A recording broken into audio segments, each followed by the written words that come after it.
In fact, what I would like to do to start is also to share with you how we see the future at CropLife International.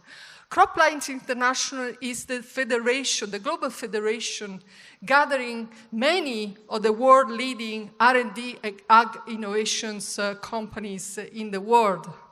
And our purpose and vision at CropLife is really how we can advance innovation in agriculture for a sustainable future, and how, working with other key stakeholders, how we can collectively play a leading role in enabling sustainable food systems.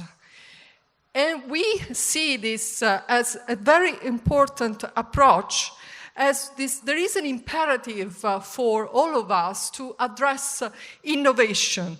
And against the backdrop of the conflict in Ukraine, and against also the situation at global level of barriers to trade and rise on prices, food security has never been important as today. It has never been important how we can address collectively this challenge.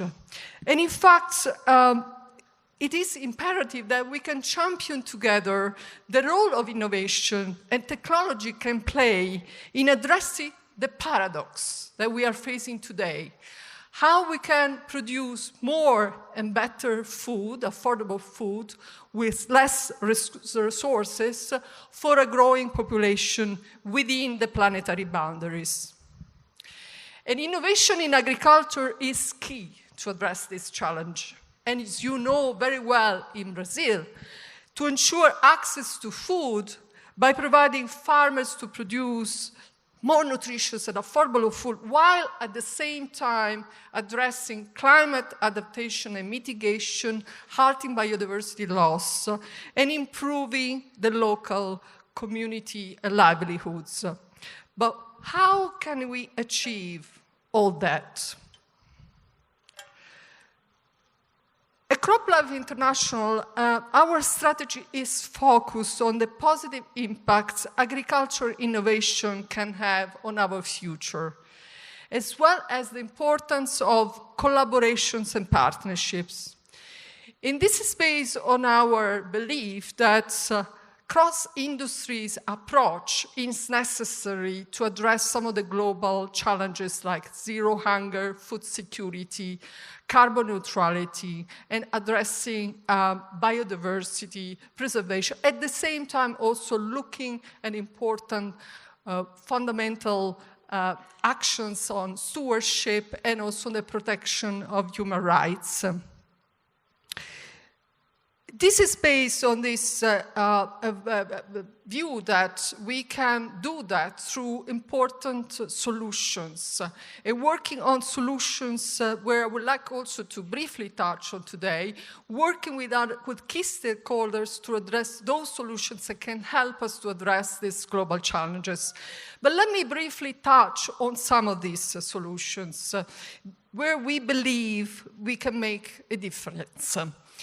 New agricultural technologies are crucial for the development of climate-adapted crop varieties that can address the challenges in specificity and geographical differences. We are also seeing innovation in agriculture through game-changing technology and digital solutions that help farmers to deal with less resources and unpredictable extreme weather and disease. In enhancing yields, reducing food losses, tackling pests and diseases will improve farm productivity and farmer livelihoods. And yet, access to technologies differs greatly country to country around the world. For some new technologies, the route to market from R&D stage into farmers' hands is not getting any faster. Actually, it's getting much longer. We recently looked through a third-party study on some of the new technologies. This study highlighted that, on average, now certain innovations reach the farmer hands after 20 years.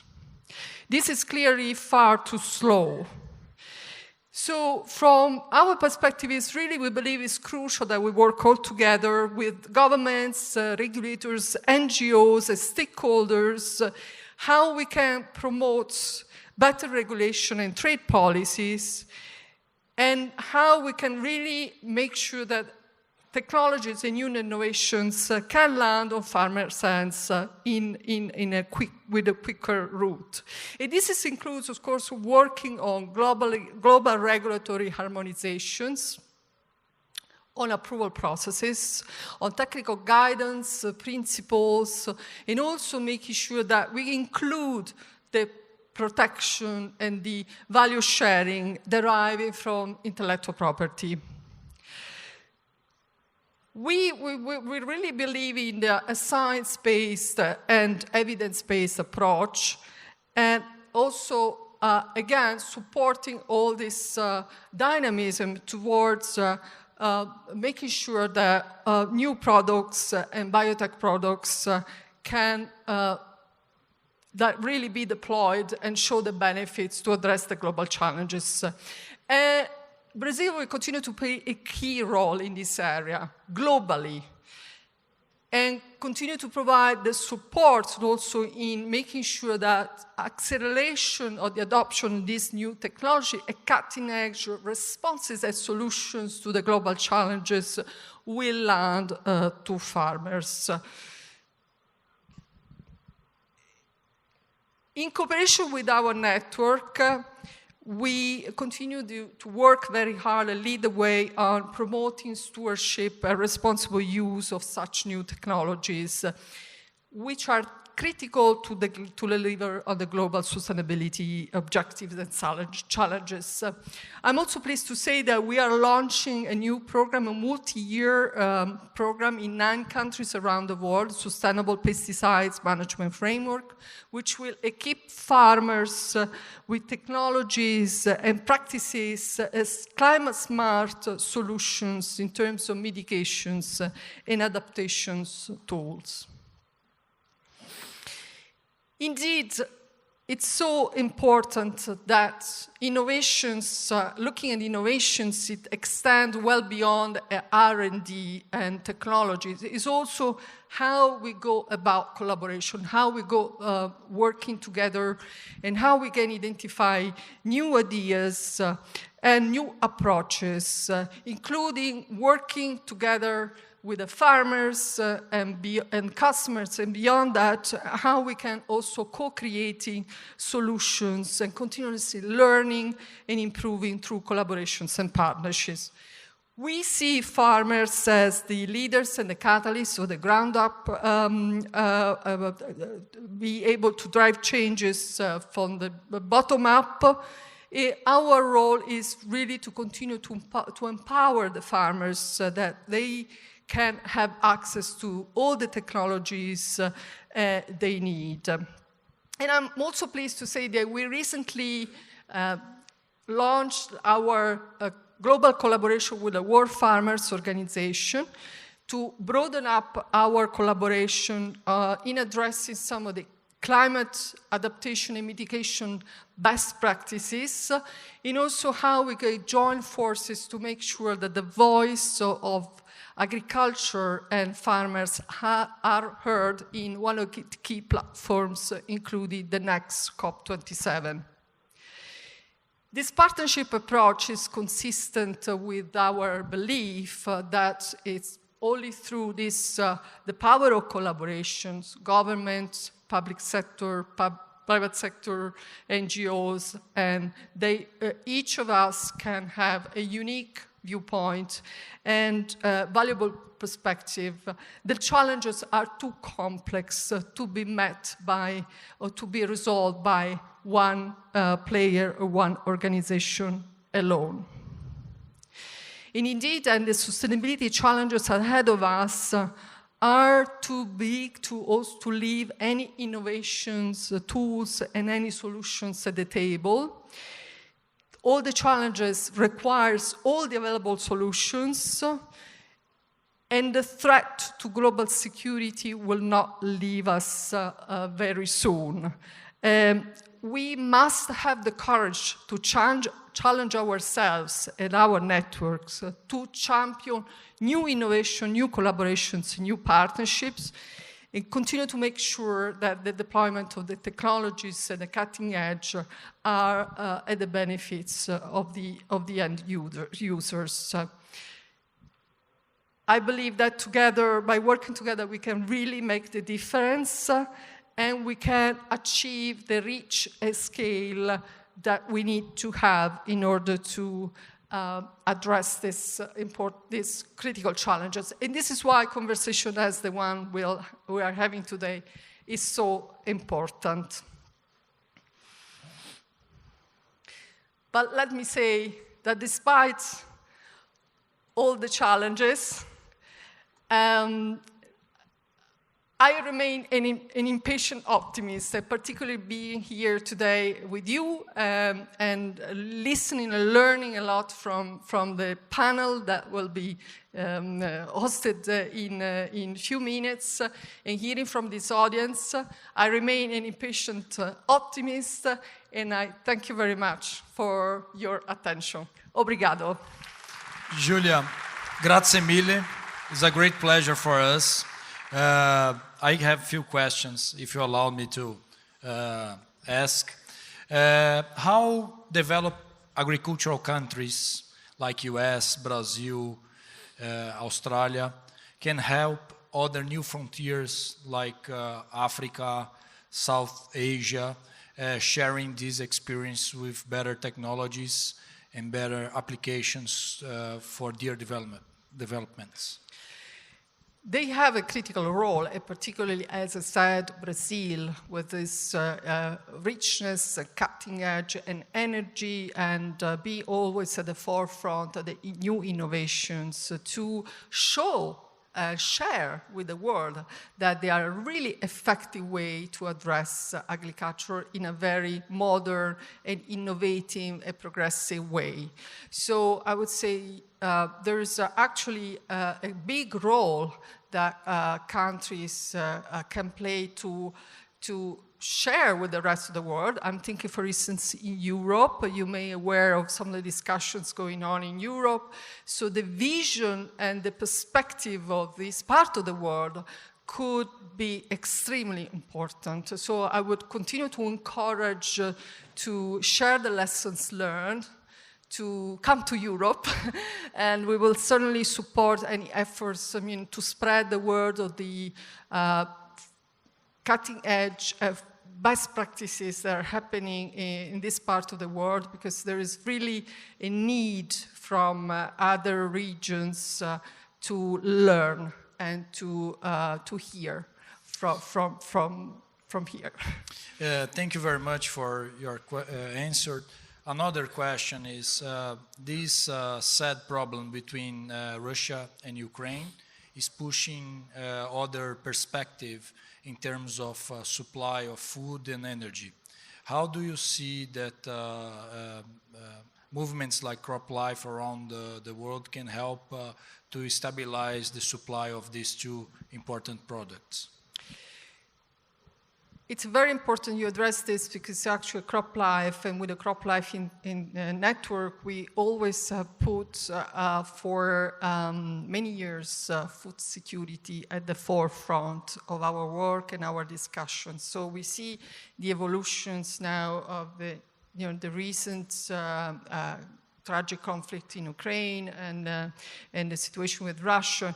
I think all the more so what we have seen coming has been confirmed. So we will continue to do our part. We believe that the role of our industry is very important also to continue to stabilize the supply chains, and hence to, as I said, to making sure that the farmers can have access to the technologies, all the tools they need. It's a critical element to maintain, to really seek for stability and address the topic. So continue to work hard and making sure that with this call for actions, reconfirming our commitment to drive this agenda forward. Thank you very much, Giulia. It's a great honor for me to be part in the keynote speech panel with you. And I would like to ask a round of applause for Giulia and share her experience with us. Thank you very much again. Thank you very much. Okay. Please, Giulia, I think you stay here, please. Porque nós daremos sequência agora, por favor, Giulia, stay here, ao nosso painel, convidando o Ricardo Santin, presidente da ABPA, Associação Brasileira de Proteína Animal, também Wandile Sihlobo, economista-chefe da Câmara de Agricultura e Negócios da África do Sul, ele que participará conosco online, e também Nicolas Rubio, cônsul de assuntos agrícolas do Consulado Geral dos Estados Unidos, ligado ao USDA, o Departamento de Agricultura dos Estados Unidos, que também está aqui presencialmente. Então, sejam todos muito bem-vindos mais uma vez. Nós daremos sequência. Por favor, Giulia. Here, please. Ok. Muito obrigada. Santinho, excelente painel. Obrigada. Bem, obrigado a todos. Eu vou falar em português, mas também em inglês. Queria chamar agora para dar continuidade ao painel. Desculpe pelo imprevisto não estar no momento. Giulia, benvenuta. Eu queria chamar agora para apresentar a sua apresentação o Nicolas Rubio, que é o cônsul da Agricultura do Consulado Geral dos Estados Unidos em São Paulo, que vai fazer uma fala sobre os desafios da gente alimentar o mundo no futuro. Nicolas, seja bem-vindo. Thank you very much. I'm going to do my presentation in English. Thank you, Ricardo, for this panel, for moderating, and Giulia for that keynote address today.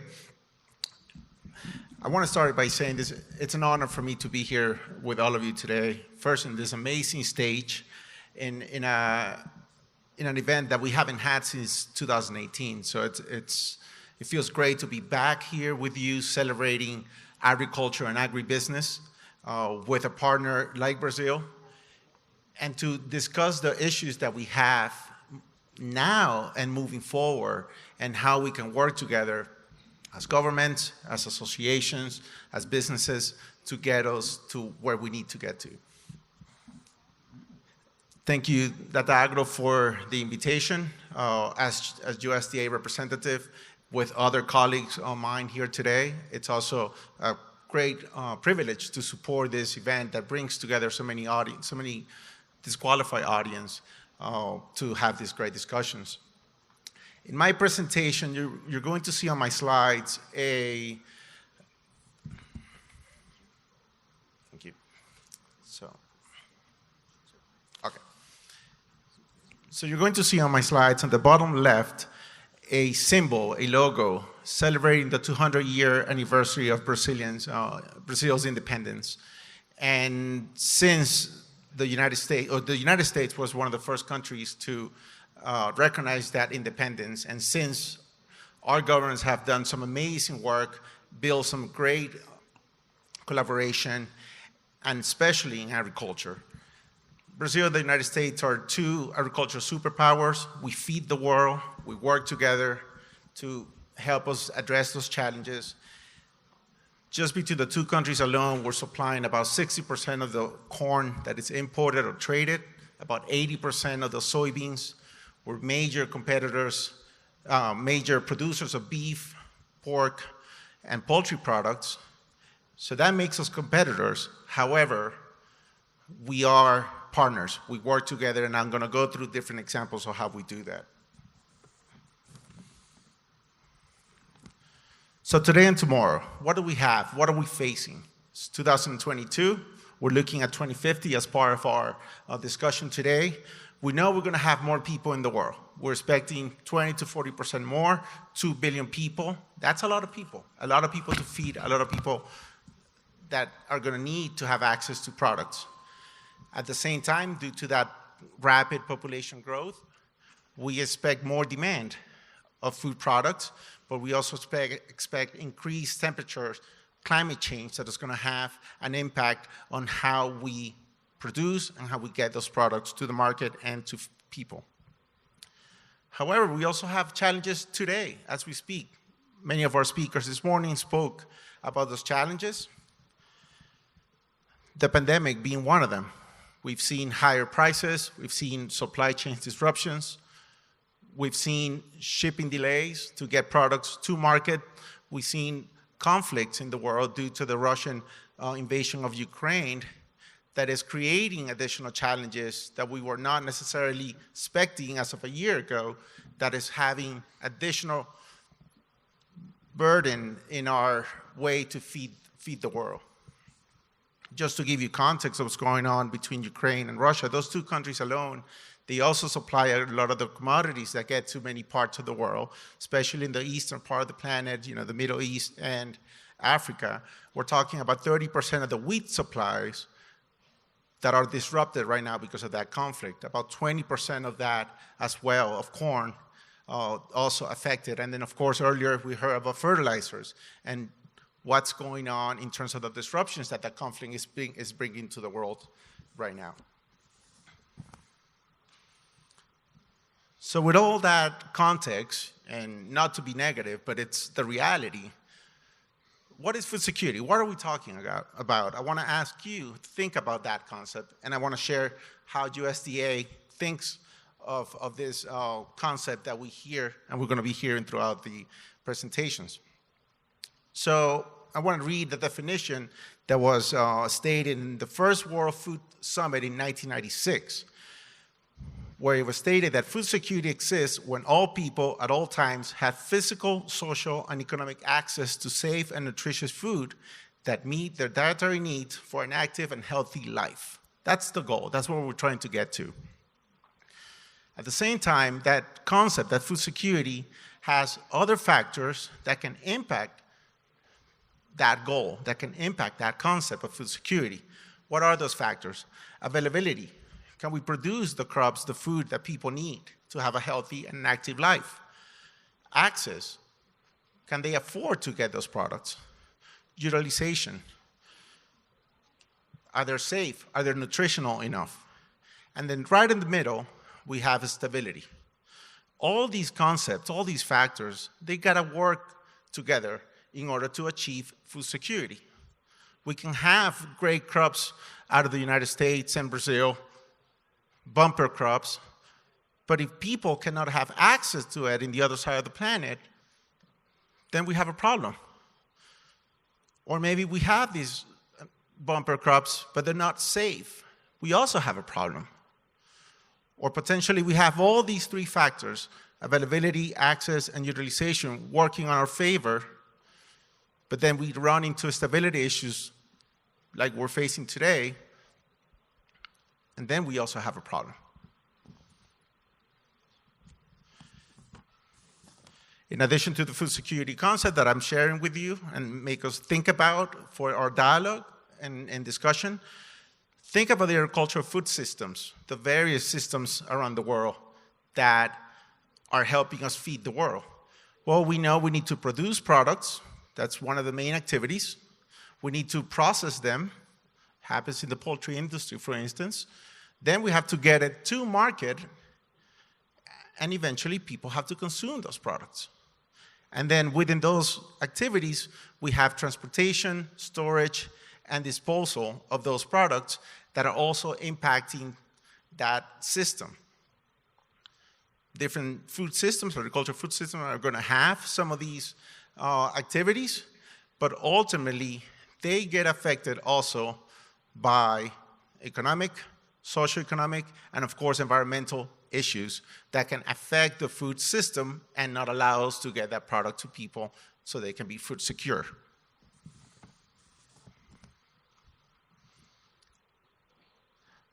This slide right now is going to show you, or at least I want to talk about, some of the factors or vulnerabilities that can impact that food security concept that I just discussed and the agricultural food systems. Trade disruptions, transportation bottlenecks. We're facing those right now. We're reading the news every day about some of the problems that we're dealing with in the supply chain. Access to inputs. Can our producers find those inputs, access them to do what they need to do to get us food out there? Animal disease threats. That's one that we are not necessarily talking as much, or at least we don't read as much in the news. But one example is African swine fever, a very relevant disease today that is impacting a lot of producers and impacting prices and availability. Avian influenza in the poultry industry, that's a major one too that can affect and that those are ag systems and food security. But a major one that can make all these challenges even worse is climate change. Giulia today, thank you for all those points about climate change. That can make things worse for us. That can make our food security goals even more difficult. Why is that? Because it can impact your global, regional, and local food systems, but it can also disturb the activities that compose that food security system, those agricultural production systems. So it's one that we in USDA look at as a major priority, as a main priority, and later today in the program at 5 o'clock, there will be our senior policy advisor from USDA who's here today to talk more about what USDA is doing and how we see this issue. So what must be done? One, we think we need to continue to improve this ag food system, work together as partners with groups, with countries like Brazil and others, and the private sector to improve those systems. Invest in food supply chains, increase access to agricultural technology, and CropLife discussed some of those needs and how we can share information. Encourage ag research cooperation. USDA and ABPA, we're very proud of that collaboration that had allowed us to become so productive and, again, two superpowers of in the agricultural sector. And support climate-smart agriculture collaboration. As it relates to that topic, climate-smart agriculture collaboration, this is the vision from the USDA Secretary Thomas Vilsack. With the right tools and partnerships, American agriculture and forestry can lead the world in solutions that will increase climate resilience, sequester carbon, enhance agricultural productivity, and maintain critical environmental benefits. It's a very clear, to-the-point quote from our secretary about what must be done, not only in the United States, but working with our partners, such as Brazil, and developing tools to allow us to meet the goals of food security and address the challenges that we have facing in the coming years. I can give you two examples of current collaboration that we're working on with Brazil, Agricultural Innovation Mission for Climate, as well as the Global Methane Pledge. Two of those topics, or those two topics are going to be discussed later today and during this conference. And now I want to get to two examples that I can point out to you about how domestically and international we're working to address these goals. One of them is the USDA Climate Hubs.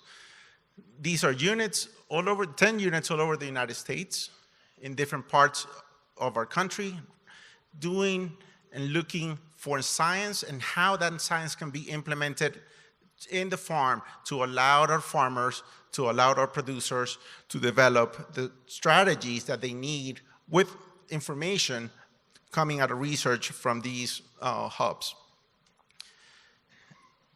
There's already some international collaboration going on with this program with Canada and Mexico, but we have worked in the past as well to take researchers from Brazil to see the work that is being done at the climate hubs.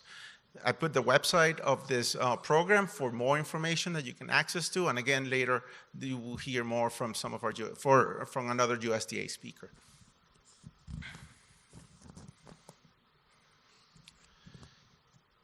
this is the other example I want to share with you. This is what we're doing, what our private sector, what our producers in the United States are doing. This is the U.S. Sustainability Alliance, and it's a group of producers, the private sector, understanding how working together they can share values and best practices and showcase our conservation programs. And why they're doing this? Well, they're not doing this just because we say so, the government. No, they're doing it on their own because they understand that they need to have best practices available to be sustainable, to be productive, to feed the world, and ultimately because it's good for their business. I also added the website of this group. There's a lot of information there, fact sheets about each of these industries, such as the beef industry, soybeans, corn, seafood, and many others in this alliance, how much information they're sharing. So please feel free to go into this website or ask more questions later about this project. But ultimately, food security is a global challenge. And as it was said earlier, it's not something that is going to be done by one country, one group, or one government. It's going to take all of us to get there. And what I wanted to do today is to share some of those practices, some of those initiatives that we're doing both domestically and internationally to address those problems.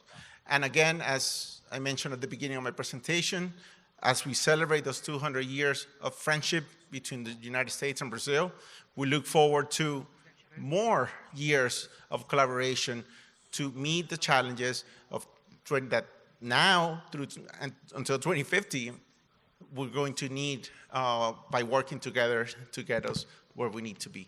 Thank you very much.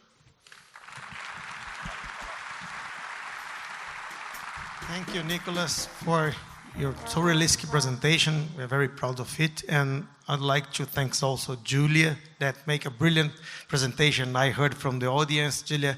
And I have a statement that I'm sure that you is sharing this with me.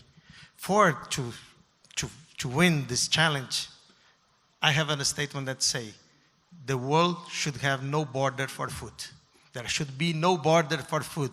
We need to decrease the tariffs, harmonize the regulatory and the legislation, and use the research in each country that can do in complementarity for this. Before we go on with our panel and call the next speaker, I'd like to thank you, Giulia, that she has an appointment, and thank you, Giulia, for joining us. Again, please, an applause for Giulia. Thank you so much. Thank you. And the question for Nicolas, we will make it after the another presentation for Mr. Wandile Sihlobo, that's Chief Economist from Agriculture Business Chamber from South Africa, that will join us by digital way. Mr. Wandile, please join us. The floor is yours. Thank you so very much, Program Director, and good afternoon to all the colleagues joining like me virtually from Africa or Europe, and good morning to all of you in the hall there. I'm sorry that I couldn't be there in person, but thankful to technology, I was able to follow all of the previous insightful contribution from Nicolas and Giulia. And I want to make some contribution in this discussion, focusing more on the African continent, because we are a part of the world that is really in the lowest part of the food security ladder and quite exposed to all of the global shocks that we do see, either from the geopolitics or from climate change. Whenever there are some of these shocks, we feel them more intensely as the African continent. And I think that many themes that came out of Nicolas' input and also Giulia's input are quite relevant for us as Africa, as we still in the stage of imagining about how do we improve productivity in agriculture and make sure that by the time we get to about 2050, we are able to have a robust agricultural sector. And of course, we are one of those regions of the world where we still have many people that are dependent on agriculture and also in the rural areas.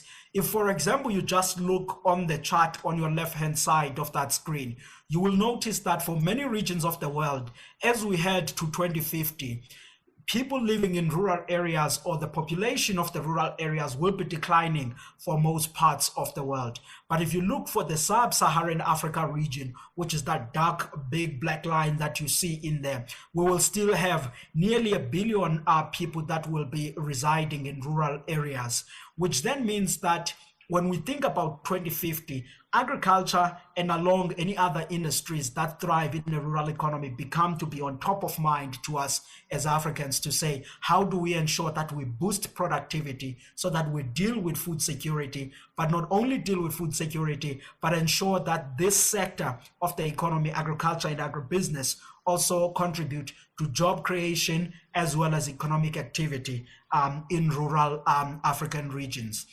And we do this and have an intense focus in agriculture because we know, and this is a point that is clear across literature, that growth in agriculture is 2 or 3 times more effective in reducing poverty than equivalent growth in any sector of the economy. This is the work that has been proven world over, which is why when we think about food security and we're thinking about improving people's standards in some of the poor regions of Africa or Asia or any parts of the world, we have to start thinking about saying, how do we assist those communities and those countries to improving their agricultural productivity? Then anything else can only really take off when we have been able to deal with these constraints.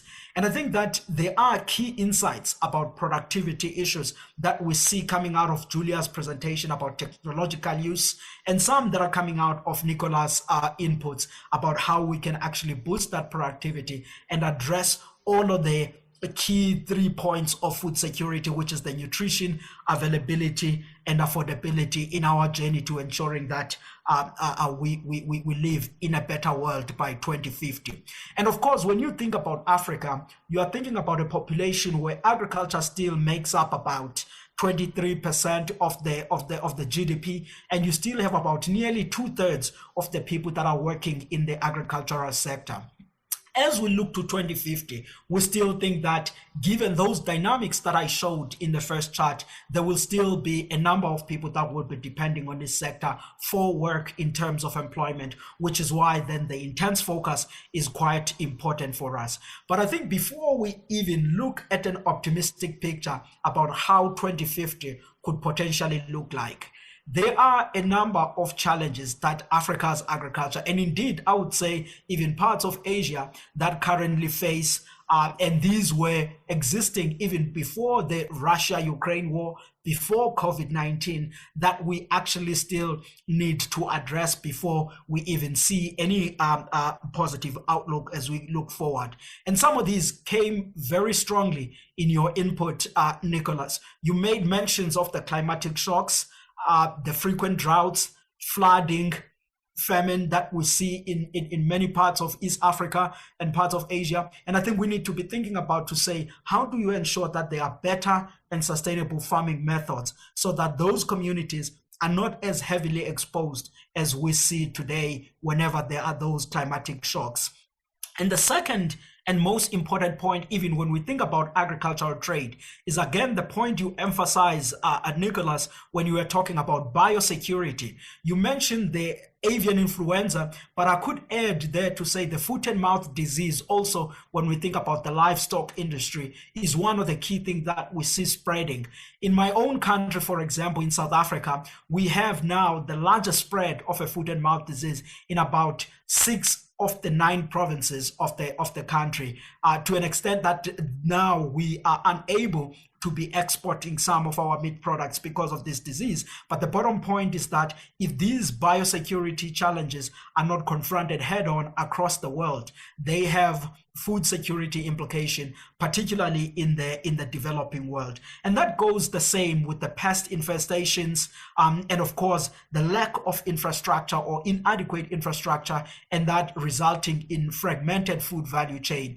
All of these, they are limiting the availability part of that food security triangle that Nicolas was showing us in his previous input, and at the same time also affecting the affordability and the sustainability, which is at the center of all of these food security measures.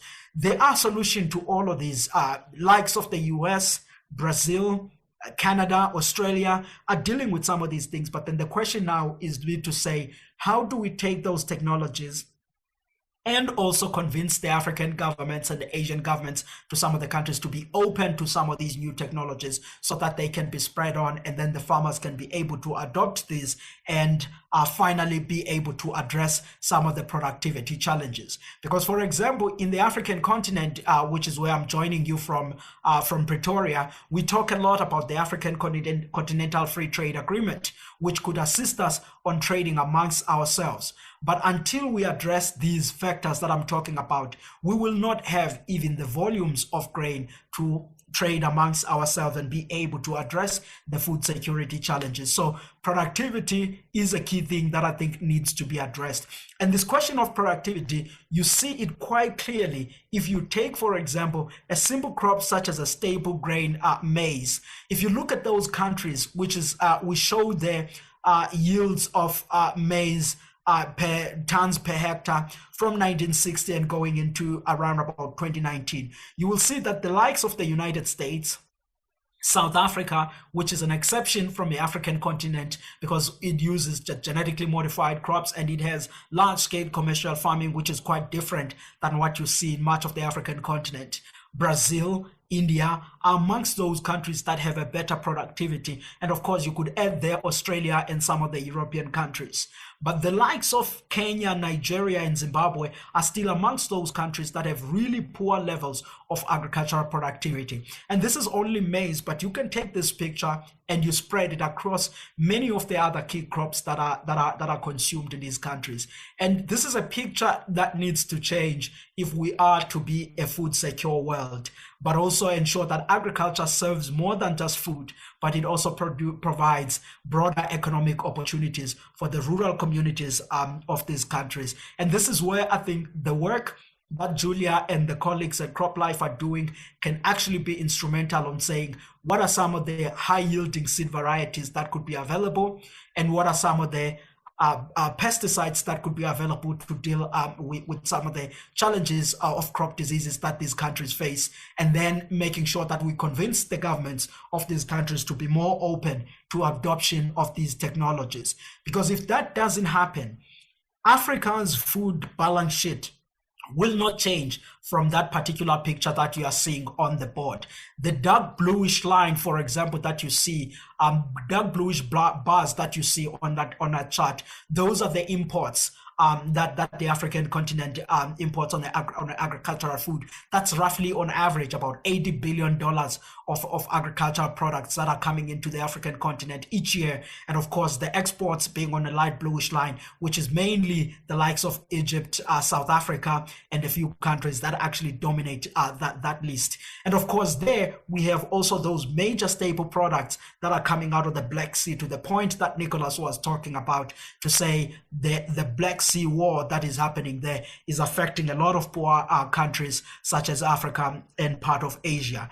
And that picture also means that even the intra-trade amongst us as Africans is quite small at this time, because we don't have those volumes, which is where that need for productivity that I was referring to. Intra-trade, for example, in Africa is about $24 billion. And if you look at who's dominating that intra-trade, you will see that the likes of South Africa, Kenya, Egypt, Tunisia are the ones that are on the top there. And many other African countries in the poor region are really not benefiting onto that. And the key to that goes back again to the investments and the productivity that I was talking about. Let me conclude then by making a point on saying, despite all of those challenges, then going into 2050, what must be done? What should we be thinking about? What should private sector think about? And what should the African governments also be thinking about at the same time? In our view, as the Agricultural Business Chamber of South Africa, we think that there needs to be about two interventions that we need to be thinking about from a policy perspective. And we think the interventions for food security in Africa starts with the governments complementing the work that the private sector will actually be doing. The first one is creating an enabling policy environment for long-term investments. This goes in a number of ways: competition policy, tax incentives where possible for SMMEs, and also regulatory environment for inputs and outputs of agricultural markets. This deals with the point that Giulia was highlighting about the harmonization of products that is needed in the world, particularly amongst Africa, where a number of countries are still lagging, with the exception of South Africa. I would even add there to say the land governance remains one of the challenging issues, where many countries in Africa, there is no solid title deeds, and the long-term investments in agriculture thereafter is quite weak.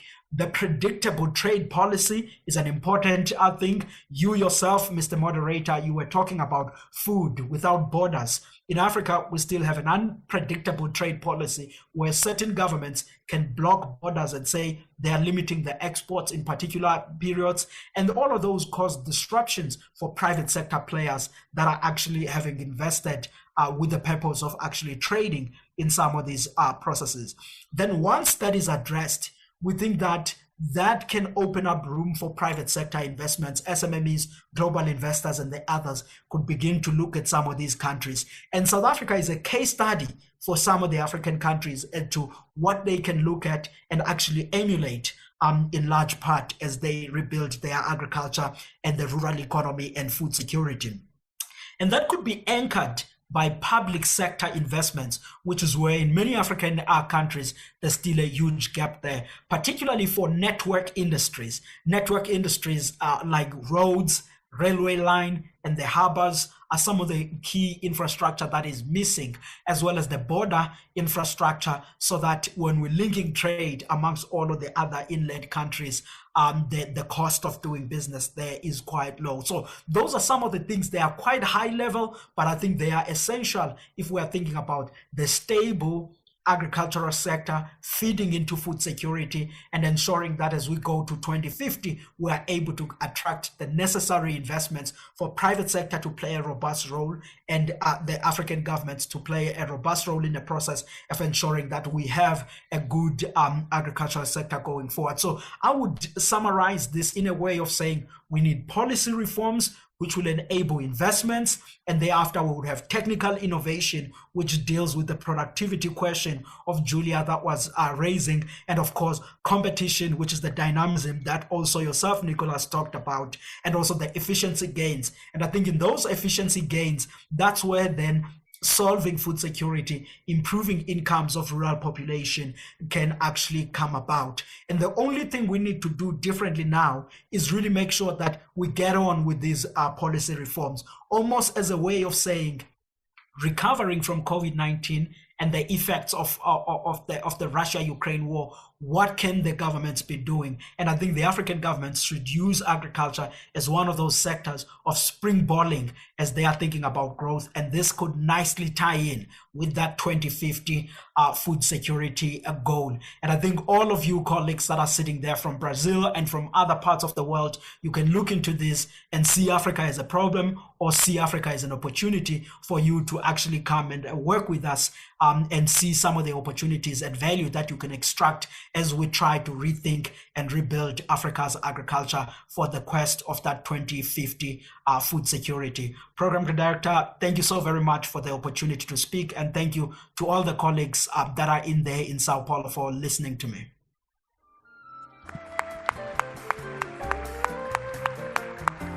Thank you. Thank you, Mr. Wandile Sihlobo, for your good presentation, and also Mr. Nicolas Rubio that made the presentation.